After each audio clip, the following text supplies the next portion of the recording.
Hello everyone, my name is James Liu, the Director of Southeast Asia at ClassIn. Welcome to our keynote presentation today of EduTech Asia 2021. Founded in 2014, ClassIn is an EdTech SaaS company offering professionally designed learning ecosystem for both virtual and hybrid classrooms. ClassIn enables all-around student interactions, class preparation and reviews, as well as trouble-free school administration. With years of experience working with more than 20,000 schools worldwide, we would like to share our understanding of the future of education.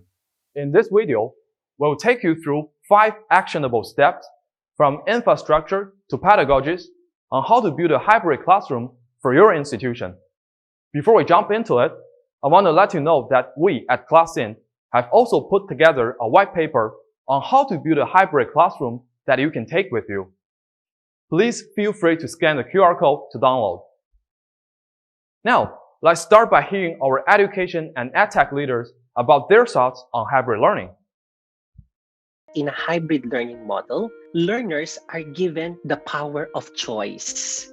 You see, learners get to engage better in learning situations when they are provided with options. Let's say they want to learn about space. It would be much, fun and interesting if they can talk to, let's say, an astronaut. We have to wait until an astronaut is willing to come to our school to talk, which most likely would never happen. But with technology right now, I'm in Indonesia, and then the astronauts in the US, they can share the experience of going into space and makes learning more interesting. I think a hybrid classroom is the way to go, because then we'll be able to give a larger opportunities for the students to manage and to design their own learning. For example, if I run a class, there are those people who are live with me in the classroom, and there are those who are learning from home. You have to pay attention to the students in the classroom, and you also have online audience. It has to be prepared. You really need to have some skills for doing that. Like I can decide at what time I will read something or do something, interact with my classmates. When the learners are agents of their own learning, they own the processes, design the schedules for themselves, and they can apportion resources more adequately and meaningfully for themselves. Teachers are acting as facilitators nowadays. They are not the one sole source of information. They can give statements, they can give ideas, but it's the job of the students to go and find out, okay, whether this is true, can I justify this? Do I have facts, to support this? So I believe that students nowadays, they have a bigger responsibility in terms of thinking critically and being creative to manage the learning process. In a way, it creates a more meaningful and diverse learning experience where you get to see perspectives from different people from different parts of the world. Likely, this is going to be the future of learning spaces, where that choice is really maximized and brought forth at the center of all learning experiences. At ClassIn, we understand the hybrid learning model shouldn't be a makeshift technical fix, which often means simply placing webcams in the classrooms. Instead, we believe the most effective and student-centered hybrid learning model can be achieved through the online merged offline model, which incorporates infrastructure, technologies, and open educational practices. The OMO learning transcends the physical and virtual space to realize limitless interaction and communication. However, for us at ClassIn, the OMO learning is not just about more advanced technologies and delivering an authentic educational experience. So what's the true value of OMO learning model?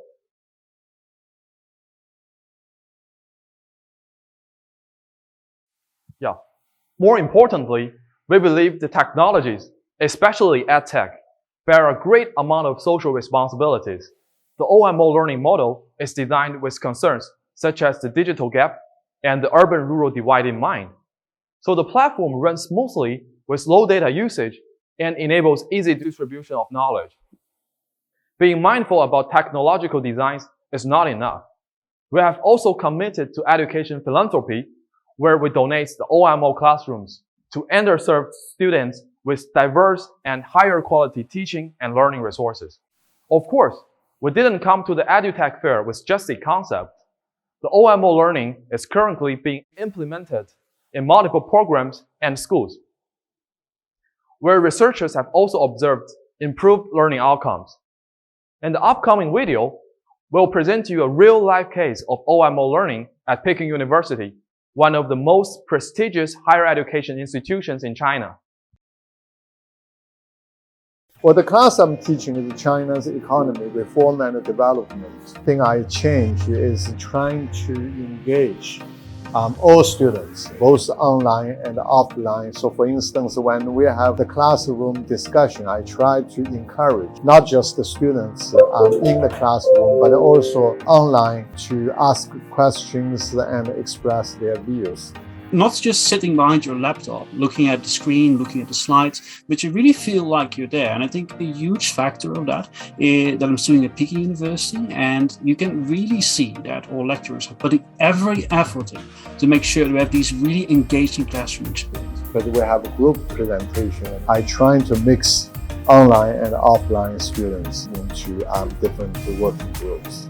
Before the presentation time, we connect together with the professor and talk about our presentation, which also help us learn more things about our presentation and some topics. In the past, we can only have all students in the room, which is difficult for these students around the world to join the same class. So I think the main innovation is really for people from other countries to join the same class. We have these really interesting discussions because people come from everywhere over the world. So even though I'm studying here from the Netherlands, from this little room, I really feel like I've actually learned a lot about China and also got to know my fellow students from all over the world.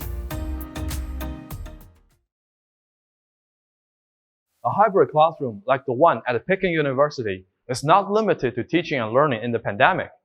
In fact, Forbes has reported that almost half of the parents want to see the schools adopt blended learning model after the pandemic. And as many as 94% of teachers are in favor of hybrid learning model with the proper resources, curriculum, and support, according to AT&T's 2021 Future of School report. But to build a hybrid classroom that can best assist delivery of better learning outcomes, it requires adequate technologies and mindful adjustments to teaching approaches. In the following sections, we will give you a step-by-step how to build a hybrid classrooms for teaching and learning effectiveness. Keep watching.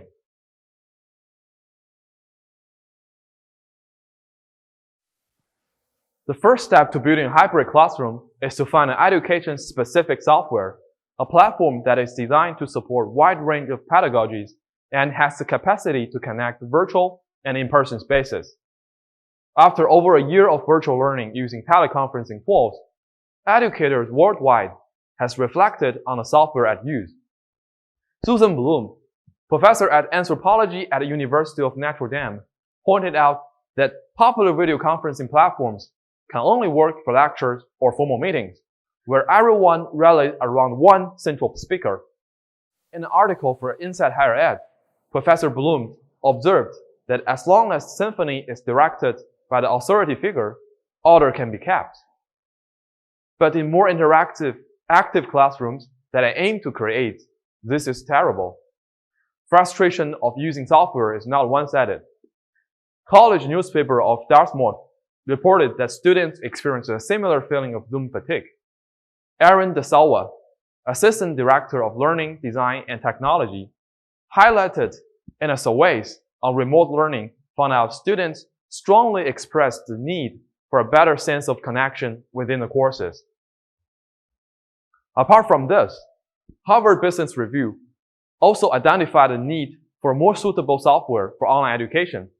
Specifically, the magazine stressed the software for conferencing calls may be a good start, but it can't handle some key functionalities, such as accommodating large class sizes while also providing a personalized experience.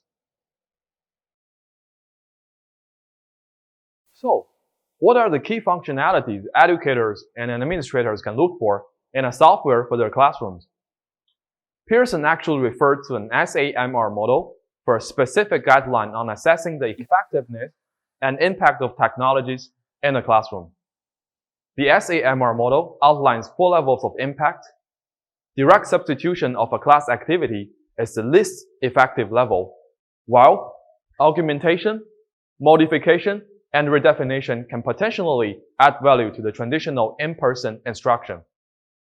To achieve redefinition, the most effective form of integrating technology into the classroom, the supporting software must enable activities and tasks that were previously inconceivable.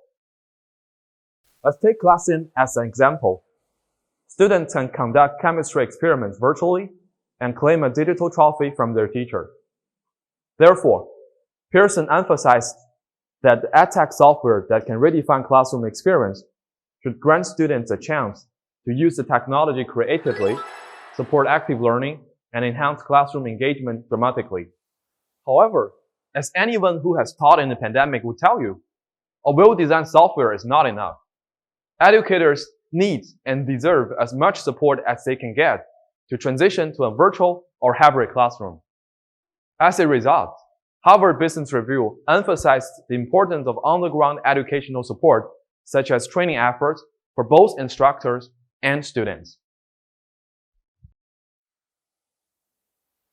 Compared to an average video conferencing software, ClassIn tailors to the need of hybrid learning through the professionally designed virtual blackboard with interactive tools, an integrated learning management system, and an instant messaging system, a seamless live streaming service, a powerful management dashboard, as well as high compatibility with existing hardware on the market.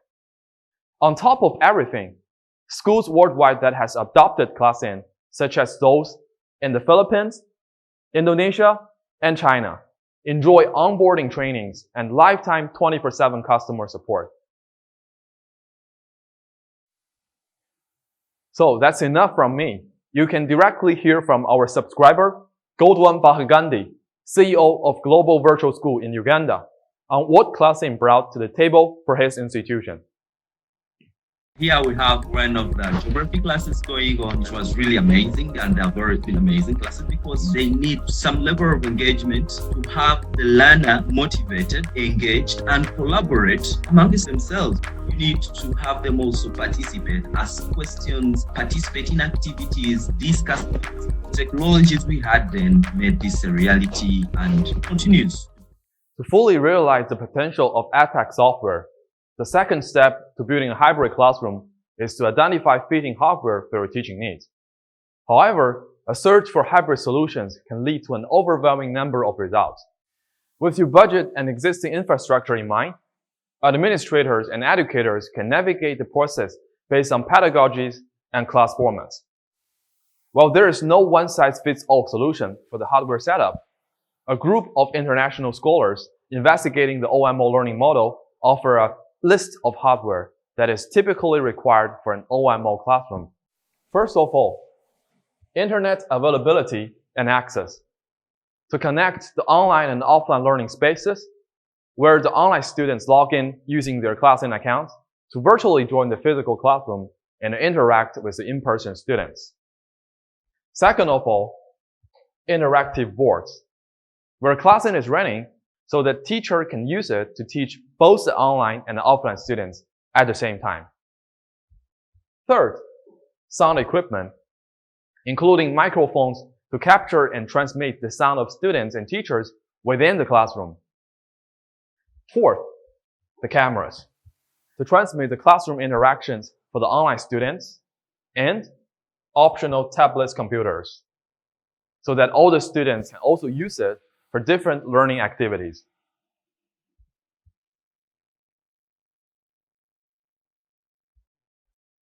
In real-life implementations of hybrid learning, schools don't have to break the bank to find a compatible hardware for the EdTech software in use.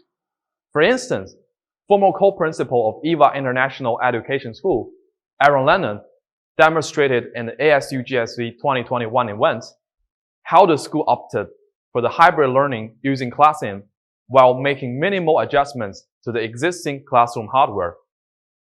Now, as schools have returned to a fairly normal operations in light of academic control measures, Mr. Lennon introduced that EVA opted to merge their online experience in using education technology into the offline world.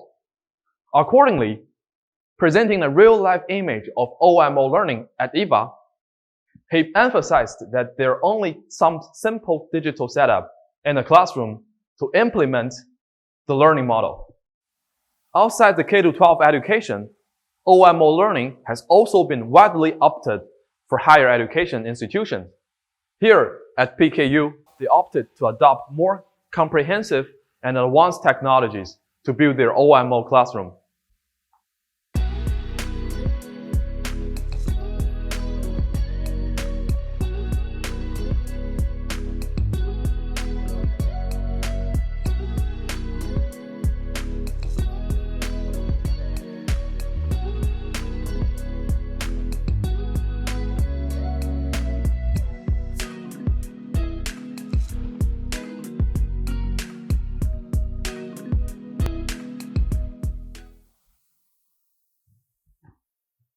Moving on from technological setups and classroom infrastructure, the hybrid learning to achieve effective learning results, it can't be done without the efforts from our educators to adjust pedagogical practices.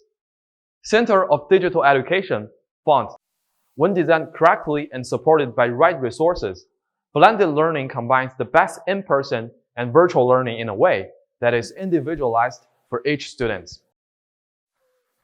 Currently, we have hardworking educators who are both systematically trained to teach in person and accumulated a year of experience in online education. However, instruction in a hybrid environment calls for curriculum adjustment accordingly. Researchers caution that don't think your hybrid courses as your normal course directly translated to be online, or your normal course with added online components. Teachers of different subjects and grades will face different challenges and considerations when they apply existing curriculums to hybrid courses. But generally, Dan Bellingke, Director of Research on the Science of Teaching and Learning at Pearson, invited educators to refer to the Technological Pedagogical Content Knowledge Framework. The TPCK framework foregrounds key questions to consider regarding to the intersection of what a teacher knows about their disciplinary content, best pedagogical practices, and technology. Specifically, how does the technology permit new pedagogical approaches or place restrictions on the current ones? What implications would those changes have for the learning goals? Does the technology make new learning goals possible? And if so, what the changes of the pedagogical practice do those require? Besides asking yourself these questions, another key factor pertaining to the hybrid course is the importance of interaction in the facilitating learning. Researchers outline 3 categories of interaction: the learner-instructor interaction, the learner-learner interaction, and the learner-content interactions. We can translate these concepts into concrete actions, including email communication, collaborative group work, as well as reading activities and peer review. Although it may seem challenging, designing a successful hybrid course has been done before. In an article for Harvard Business Publishing, a professor of business administration at the University of Virginia offered a simple hybrid curriculum and concrete suggestions for general hybrid course designs and boost student success. With recommendations such as front-loading individual learning, building towards final group projects, as well as keeping it fresh, she's confident I've emerged on the other side, facilitating successful classroom experiences that allow my students to engage and thrive. Scholars has also come up with a systematically researched series when it comes to designing the curriculum for live instruction. For instance, Professor Yu Chenshi emphasized the importance of building a safe and democratic classroom at this year of ASU GSV Summit. Teachers need to be mindful that they need to create a safe and democratic classroom. Safe means that students feel comfortable to participate, even when they don't have the correct answers. Democratic means that students give equal chance to participate to all students, and teachers give the same amount of attention to all students. So creating a safe and democratic classroom is important because students are now studying at their home environment. A well-designed curriculum that caters specifically to hybrid learning can be a great start, but connections and relationships are what lie at the heart of the classroom. Reflecting on her summer hybrid teaching, Kristen Boltman, middle school social studies teacher in Oregon, was optimistic that with intentionality and care, a hybrid classroom can become a warm, caring community for learners.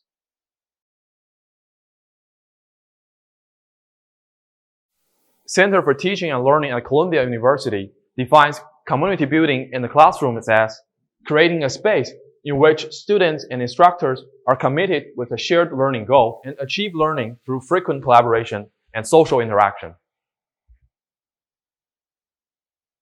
Researchers and scholars, including those at Purdue University and Columbia University, commonly refer to a community of inquiry as a framework to direct how educators can comprehensively enhance learning experience in online and blended environments. The COI model consists of 3 different categories, which translate to concrete how-tos in the teaching process.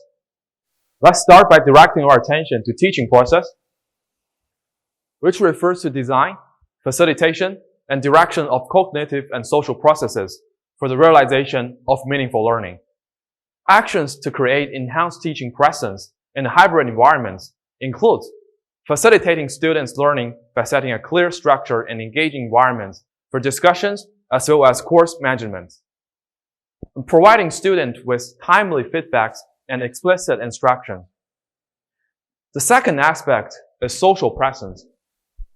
In other words, the ability to perceive others in the online environment as real and projection of oneself as a real person, which builds on open communication, effective expression, and group cohesion.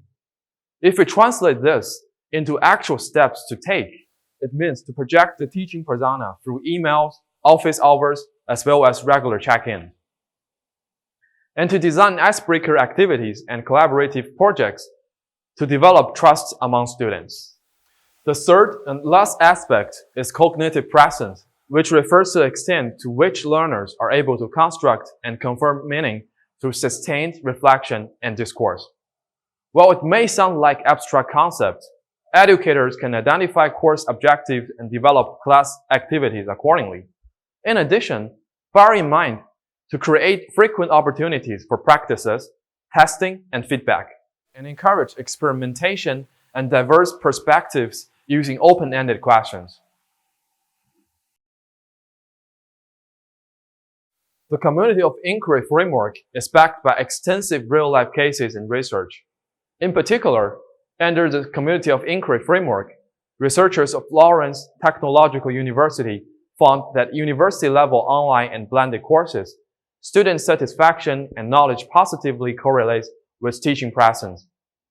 Additionally, they identified the need for faculties to develop interventions aimed at improving teaching presence, which includes trainings for edtech solutions, as well as creating a safe environment for faculties to share ideas, concerns, and best practices.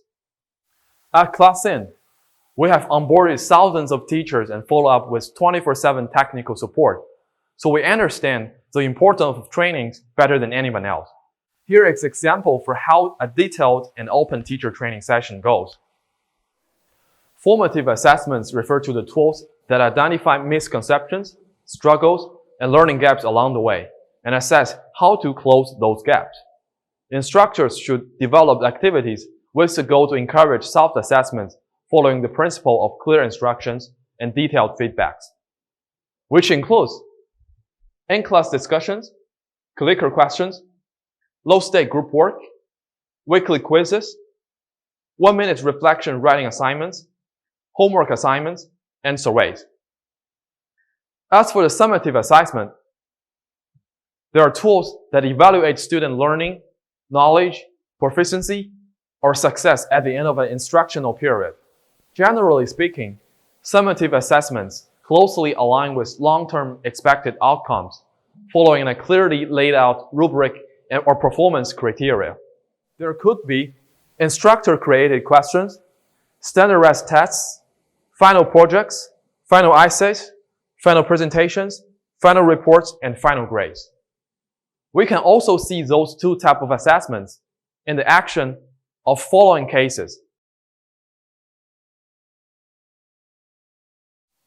Applying the two methods in her synchronized hybrid course, Casey Short, language arts and social studies teacher at Charlotte's Country Day School, designed a live discussions, collaborative tasks, and open-ended questions, as well as offering individual feedback.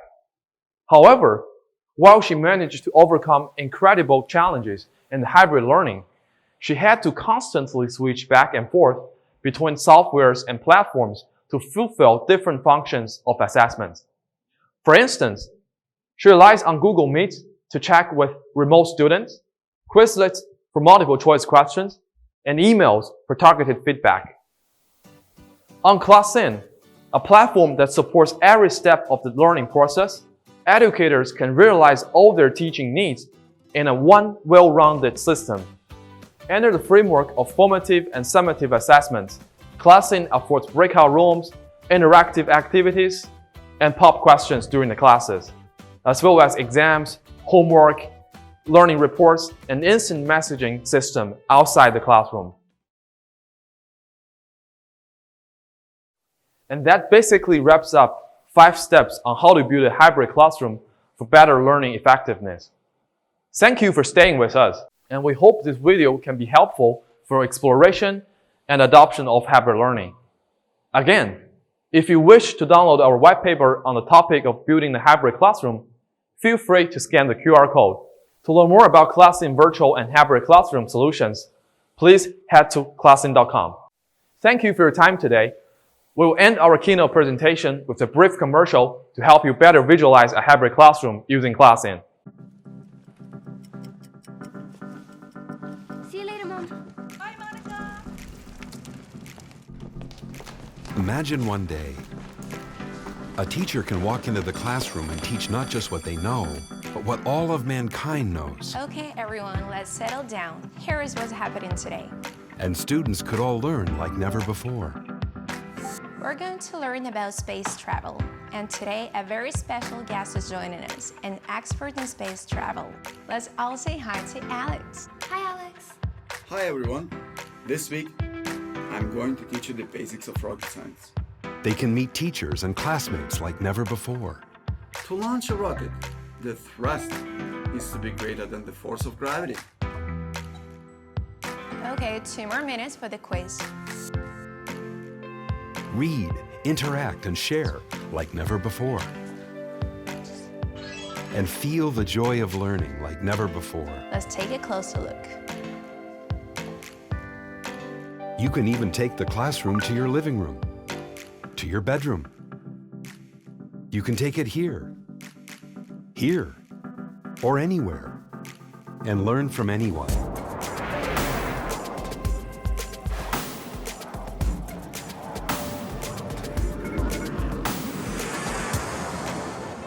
Here at ClassIn, we believe education changes lives. We believe that a more convenient and intuitive learning process can empower teachers and students alike.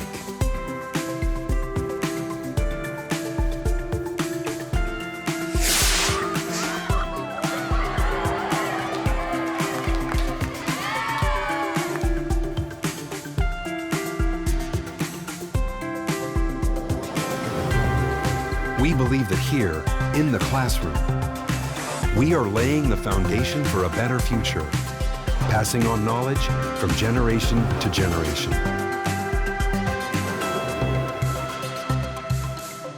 ClassIn, empowering education.